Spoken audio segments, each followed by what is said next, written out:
Siyempre sa ngayon alam na natin na itong si David Morel ay pinakawalan na nitong Magnolia Chicken Templados at humihingi ngayon ng waivers ang Barangay Ginebra mula sa ibang koponan sa PBA para ma-secure ang services nito. May mga reports na baka Blackwater interesado rin makuha itong si Morel dahil yung coach nila na si Jeffrey Carriazo ay dinraft ang nasabing player.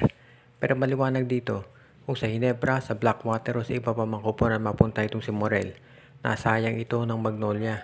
Kung yung matatandaan, tinrade ng Magnolia yung kanilang pick plus itong si Adrian Wong dito sa Converge kapalit ni Abu Tratter at David Morel. At itong si Abu Tratter ni-release na lang nila at marami si David Morel ni-release nila at marami na niniwala ganyan din mangyayari dito kay Abu Tratter dahil halos hindi rin nagagamit ang Magnolia. So kumbaga yung kanilang draft pick at si Adrian Wong basta na lang pinamigay itong Chicken Templados nang walang kapalit.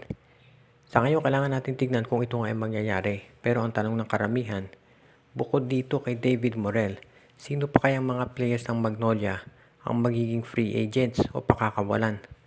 Ang isa sa nakikita natin dyan itong si Russell Escoto at itong si Jackson Corpus dahil hindi na rin ginagamit masyado ni Coach Chito Victolero. Siyempre maraming magsasabi na mas maganda siguro na kaysa gawing unrestricted free agent ay i-trade na lamang ng Magnolia para makakuha sila ng mga players na kapalit. Kasi nga naman bakit ka magpapakawalan ng mga players basta-basta kung meron ka namang pwedeng i-trade at makakuha kahit man lang draft pick kung hindi man player yung hinahanap ng Magnolia. Sa ngayon hindi pa natin natitiyak ito pero mukhang itong Magnolia nga ay parang medyo nagkulang dito kay David Morel. Kung inyong maalala, itong si Aris Dionisio at itong si Rom De La Rosa nagkaroon ng injury.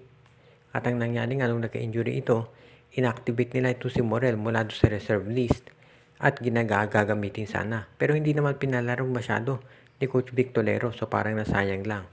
Yun ay parang pruweba na kahit merong injured players, talagang hindi nila magagamit dahil hindi fit itong si Morel dito sa sistema na pinapairal ni Coach Victolero. Kaya ang tanong ngayon ng karamihan, mukhang ito bang Magnolia meron pang ibang players na pakakawalan. Tignan ninyo yung lineup ng Magnolia kung sino-sino pa yung mga players na hindi ginagamit ni Coach Victolero. At iyan ang mga malamang na maging unrestricted free agents.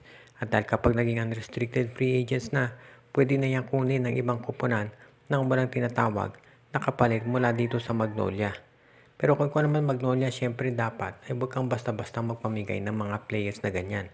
Dahil kapag nagkaroon ng injury, katulad nitong nangyari kay Aris Dionisio at Rom De La Rosa, saka mo hahanapin yung mga ganyang players. Kaya tignan natin kung totoo nga yan ang mangyayari na meron pa silang ibang players na pakakawalan after David Morel.